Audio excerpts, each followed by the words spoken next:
오늘은 태국에서 라오스 북부로 진입하는 여행 루트를 중심으로 현재 그곳의 치안 상황과 과거 역사에 대해 함께 살펴보겠습니다. 많은 서양 배낭여행자들이 태국 치앙마이, 빠이, 치앙라이를 여행하고 라오스 회이사이로 들어오는 경로를 선택합니다. 태국 치앙콩 국경을 넘어 라오스로 들어와서 회이사이에서 보트를 타고 루앙프라방으로 들어갑니다. 그런데 라오스 복개오주의 골든 트라이앵글 지역이 여행 금지 지역으로 지정되면서 회이사이까지 여행 금지 지역으로 오해하는 분들도 있습니다. 회이사이는 여행 금지 지역인 골든 트라이앵글에서 54km 떨어져 있고 일반 여행자들은 크게 영향을 받지 않는 평화로운 곳입니다.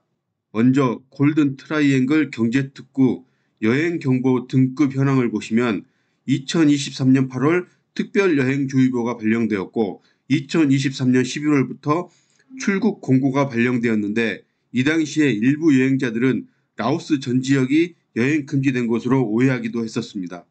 2024년 1월부터 여행 금지 지역으로 골든 트라이앵글 지역으로 지정되었고 2024년 8월 1일부터 2025년 2월 말까지 연장되었습니다.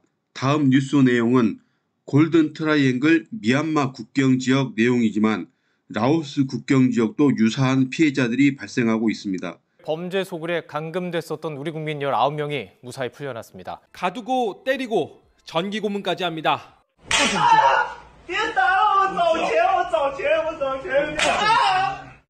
감옥처럼 벽을 친 산장 주변에선 안매장 시신도 발굴됐습니다. 이 사진은 대구경찰청이 공개한 실제 한국인들의 골든 트라이앵글 지역 입국 당시 사진입니다.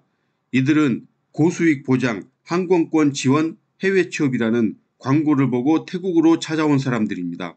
2023년 10월 미얀마 국경에서 한국인 19명이 구출되었고 12월에는 라오스 국경에서 한국인 8명이 구출되었습니다. 고수익 보장 아르바이트라는 말에 속아 태국으로 건너갔지만 여권과 휴대폰을 뺏기고 감금당한 채 보이스피싱이나 가상자산에 투자하도록 유인하는 사기 범죄에 가담하도록 강요당합니다. 최근 대구경찰청이 수사 결과에 의하면 총 308명의 피해자로부터 246억을 편취했다고 합니다. 기존에는 전국의 각 경찰서에서 300건 이상을 따로따로 수사하다 보니까 같은 사건을 경찰서마다 중복해서 수사하게 되고 또 혐의 입증도 어려웠다고 합니다. 하지만 사건을 하나로 병합해 수사를 하면서 조직의 실체와 혐의가 명확해졌고 그래서 단기간에 37명을 검거하게 되었다고 합니다. 올 6월에는 중국인 280명을 체포해서 중국으로 송환했고 8월에는 베트남 국적 154명을 체포해서 추방했다고 합니다. 라오스의 복개오 골든 트라이앵글 지역은 최근 몇 년 사이에 공항이 생기고 큰 골프장이 생기고 신도시가 조성되었고 지금도 중심부는 카폭 스타 호텔과 카지노가 있는 이곳입니다.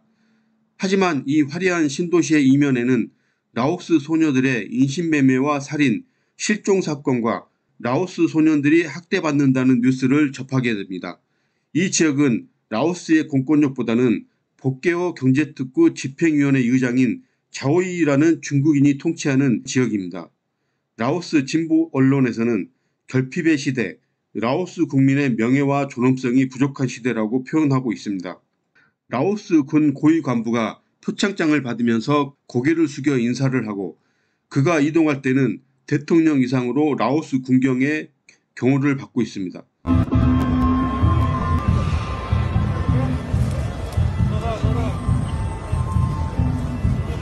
이 라오스 최고 권력자가 최근에 골든 트라이앵글 콜센터 근절을 위해 군경을 집합시켜서 회의를 주재하고 강력한 단속을 지시했기 때문에 많이 정리될 것으로 보입니다. 그럼 골든 트라이앵글은 다음에 방문하기로 하고 회이사이 지역부터 둘러보겠습니다. 배터 바로 앞에 있는 게스트하우스를 잡아서 숙박을 합니다. 다음날 아침 탁발이 진행되는 여행자 거리의 모습입니다.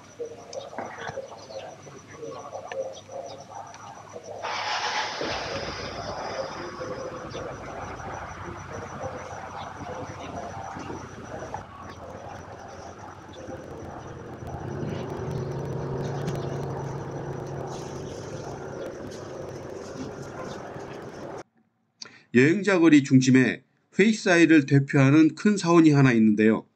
긴 계단으로 걸어서 올라갈 수도 있고 뚝뚝을 타고 뒤로 돌아서 올라가는 길도 있습니다. 사원 이름을 뚝뚝 기사님의 네이티브 발음으로 들어보겠습니다. What? Wow. What? วัดจอมเขาวัดจอมเขามณีรัตน์ Okay. 이 아이는 아침밥 먹으면서 동영상 시청하면서 머리를 묶으면서 아주 시크하게 인사를 받아주네요. 다음으로 가보는 곳은 카르노 요새입니다. 막루에 올라오니 라오스 국가가 들립니다. 라오스 국가 가사는 어떤 내용인지 한번 보겠습니다. 예로부터 라오 인민들은 모국을 영광스럽게 생각해왔다. 단결된 마음으로 힘을 하나로 모아 앞으로 나아가자. 라오 인민들은 라오스의 독립과 자유를 지켜내리라. 이곳은 유일한 프랑스 식민지 시절의 군사시설의 흔적으로 강과 마을이 한눈에 내려다보이는 요새입니다. 미얀마와 라오스 사이 메콩강을 통한 수상교통을 감시하는데 전략적으로 매우 중요하다고 판단하고 축조되었습니다.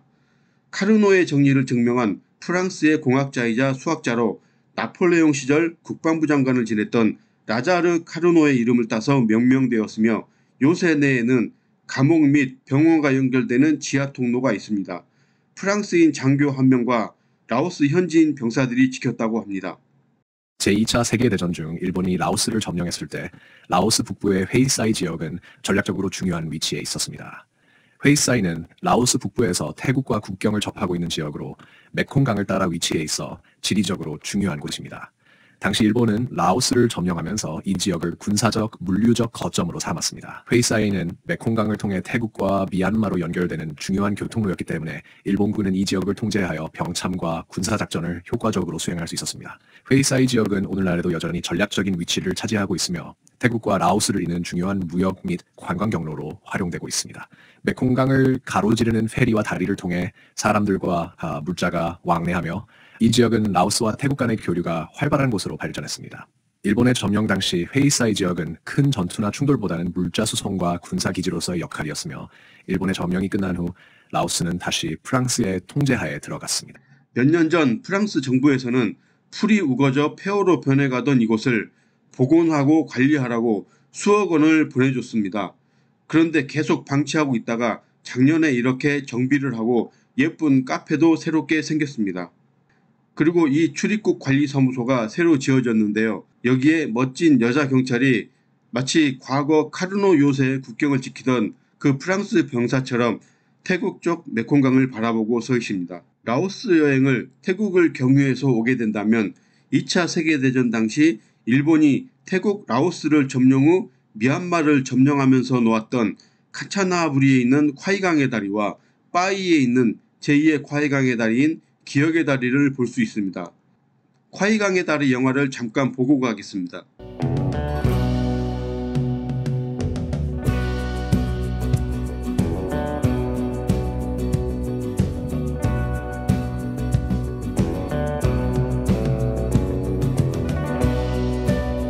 데스레일, 즉 죽음의 다리는 방콕에서 미얀마로 가는 철길로 미얀마 국경 산클라부리에 가면 철길의 흔적이 있습니다. 공사 중에 연합군 11만 6천 명이 강제 노역으로 사망했습니다.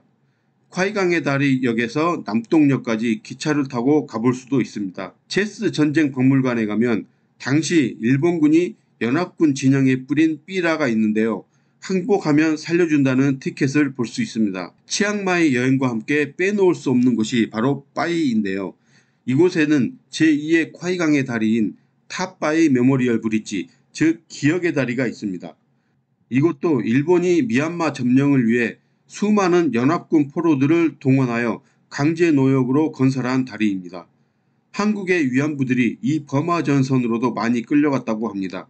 그럼 이제 태국에서 라오스 루앙프라방으로 넘어가는 여러 경로를 살펴보겠습니다. 이 코스는 버스 한 번만 타면 갈 수 있는 코스이지만 꾸불꾸불 산악지역을 넘어가는 코스라서 멀미를 각오하고 가야 하는 지옥의 코스입니다. 그래서 치앙라이에서 치앙콩 국경을 넘어 라오스 회이사이로 넘어간 후에 회이사이에서 슬로우 보트를 타고 빡뱅으로 이동하는 그리고 빡뱅에서 1박 후에 다시 보트를 타고 루앙프라방으로 넘어가는 서양 여행자들이 많이 이용하는 코스입니다. 빡뱅에서 무앙사이 가는 버스를 타고 가서 농키아오, 무앙응어의 여행 후 루앙으로 넘어오는 코스도 좋습니다.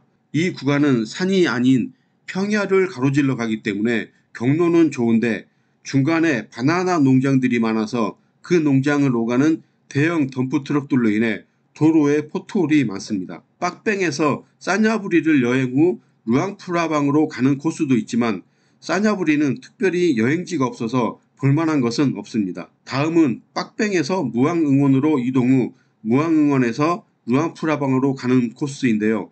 이 도로는 코로나 기간 중에 개통이 되었고 약 4시간 정도로 가장 짧은 코스입니다. 루앙프라방에서 농키아오로 이동 후 보트를 타고 퐁살리까지 가는 여행 코스도 있고 보트를 타고 무앙쿠아까지 이동 후에 다시 버스를 갈아타고 베트남 디엠비엠프로 가는 여행 코스도 있습니다. 먼저 많은 서양 여행자들이 라오스로 들어오는 회이사이 빡뱅 구간 메콩강을 따라 부드럽게 내려가는 슬로우보트 경로를 이용해 보겠습니다.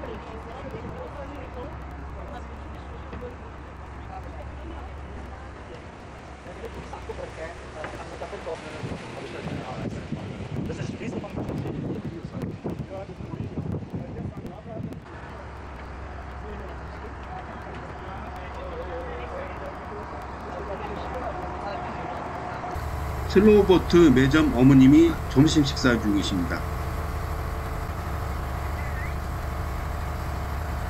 이 아가씨는 메콩강을 타고 오면서 보인 풍경을 그림으로 남기고 있습니다.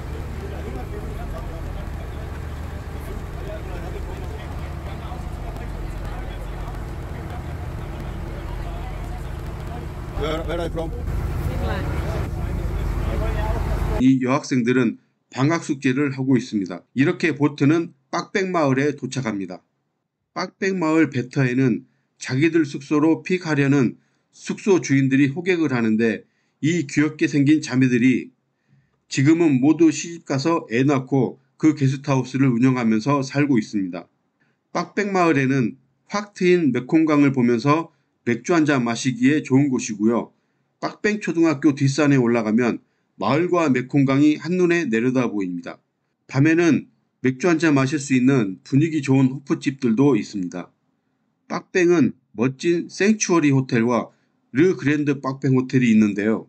메콩강이 내려다 보이는 경치가 끝내주는 르 그랜드 빡뱅 리조트의 모습입니다.